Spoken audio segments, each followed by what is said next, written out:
మాజీ సీఎం జగన్ పై CM Chandrababu fire అయ్యారు. అమరావతిపై జగన్ బుద్ధి లేకుండా మాట్లాడుతున్నారని సీఎం మండిపడ్డారు. సీఎం ఎక్కడ కూర్చుంటే అక్కడే రాజధాని అంటున్నారన్న ఆయన 3 రాజధానులు అన్నందుకే మూలన కూర్చోబెట్టారని కౌంటర్ ఇచ్చారు. తిరుమలలో మద్యం బాటిళ్ల వ్యవహారంలో వైసీపీ హస్తం ఉందన్న చంద్రబాబు ఈ అంశంలో ఆధారాలతో సహా దొరికిపోయారని చెప్పారు.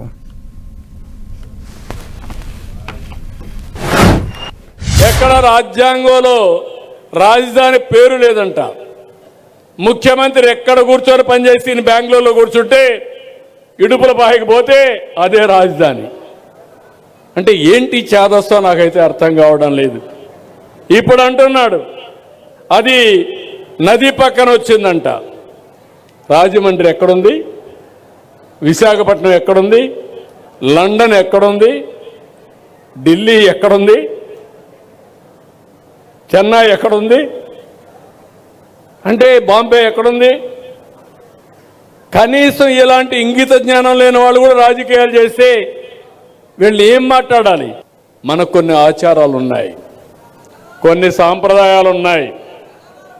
ఎవరైనా సరే అన్య మతస్థులు కానీ వెంకటేశ్వర స్వామి దగ్గరికి పోవాలంటే డిక్లరేషన్ ఇవ్వాలి. వెంకటేశ్వర స్వామి పైన నమ్మకం ఉందంటే ముస్లింలు పోవచ్చు, క్రిస్టియన్లు పోవచ్చు, ఇంకొకరు పోవచ్చు.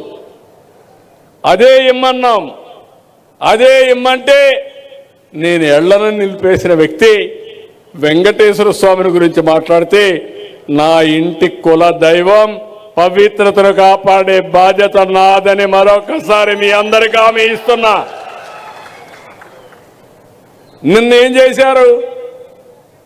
బాటిల్స్ తాగిన ఖాళీ బాటిల్ తీసుకుపోయి తిరుమల పైన పెట్టి ఇక్కడంతా కూడా మద్యం వచ్చేసిందని మన మీద పొరదేయడం మొదలుపెట్టారు. మా డీజీపీ వచ్చాడు. వస్తే నేను చెప్పా, దొరికిందంటున్నావు, నీకు బాటిల్స్ ఉన్నాయి కదా అన్నాను. ఉన్నాయన్నాడు. ఆ బాటిల్ తీసుకొని హోలోగ్రామ్ ఉంది. ఆ హోలోగ్రామ్ చూస్తే ఏ బ్యాచ్లో ప్రొడ్యూస్ చేశారు, ఏ షాప్కి వెళ్ళింది, ఏ షాపులో కొన్నారు, డీటెయిల్స్ వస్తాయి. ఇన్వెస్టిగేషన్ చేయమన్నా దొంగలు దొరికిపోయారు. రెడ్ హ్యాండ్గా పట్టుబడ్డారు.